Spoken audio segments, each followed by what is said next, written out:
remarks at the Munich Security Conference, Vice President Vance condemned free speech violations in the UK, particularly. Could you respond? What is your message? I have an idea. We have the man right here. Come on. Let's go, JD. We're putting you on stage. Great. Yeah, look, I said what I said, which is that we do have, of course, a special relationship with our friends in the UK and also with some of our European allies, but we also know that there have been infringements on free speech that actually affect not just the British. Of course, what the British do in their own country is up to them, but also affect American technology companies and by extension American citizens. So that is something that we'll talk about today at lunch.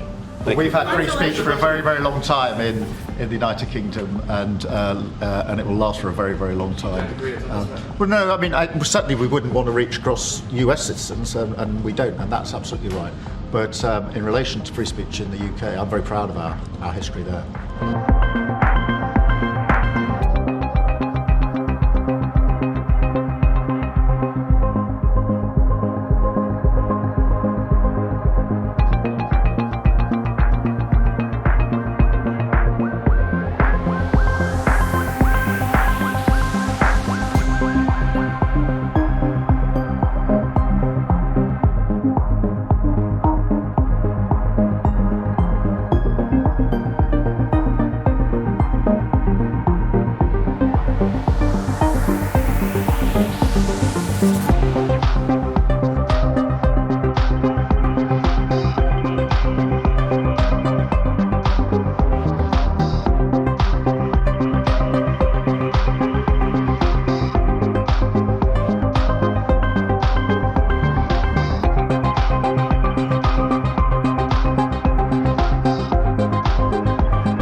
Now to Sky News Washington correspondent Annalise Nielsen. Annalise, this was a really significant meeting between the leaders of the UK and the US.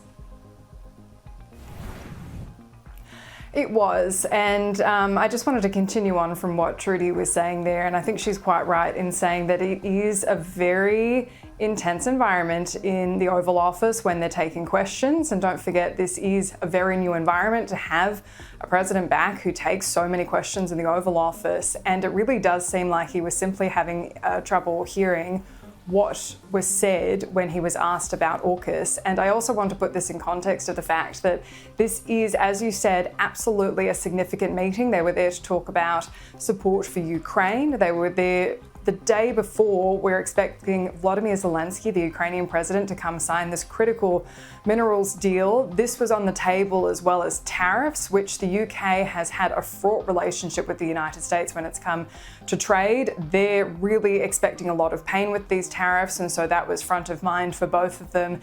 in all the briefings beforehand, AUKUS seriously was not mentioned. And so this is just not a disparaging comment to AUKUS.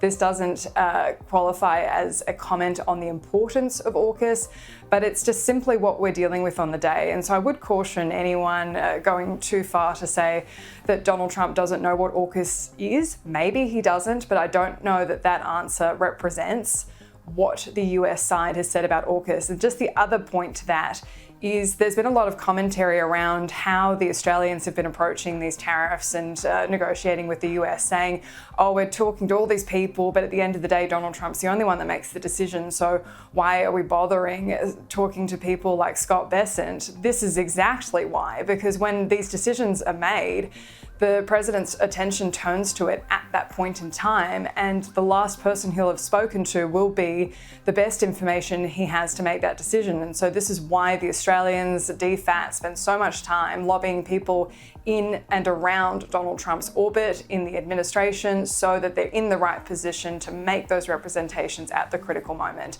So yes, he didn't seem to hear the first time around what AUKUS was.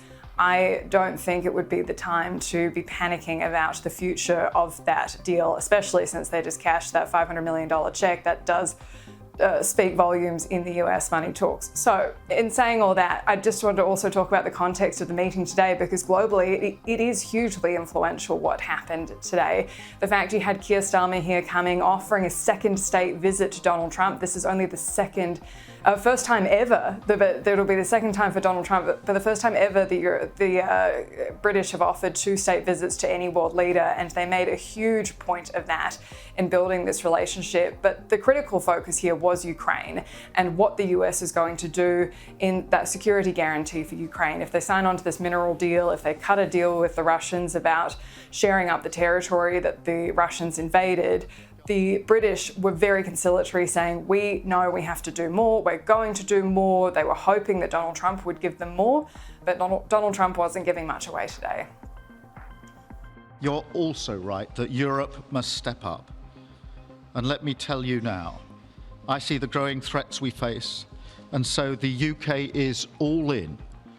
This year we'll be giving more military aid to Ukraine than ever, and just this week, I've set out how we're shouldering more of the security burden. We're already one of the biggest spenders in NATO.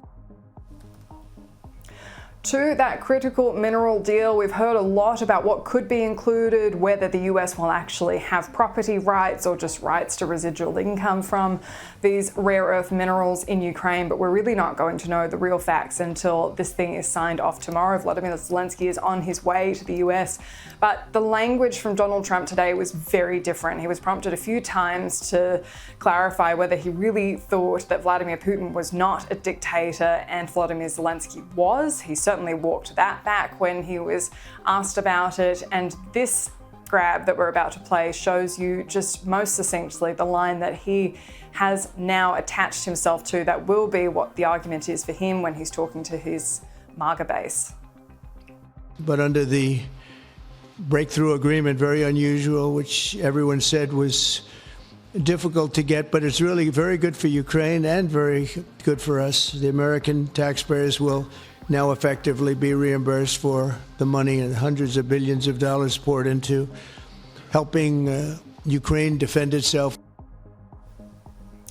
And when it comes to fighting tariffs, Australia is not the only one worried about this. We're really in the best shape of anyone who's fighting the tariff fight with the United States over aluminum and steel. The British are really in for some pain if these tariffs come through without any exemptions for them. And one reporter did ask whether they'd made any progress on the British side against tariffs, and this was Donald Trump's response. He tried. He was working hard, I'll tell you that. He earned whatever the hell they pay him over there.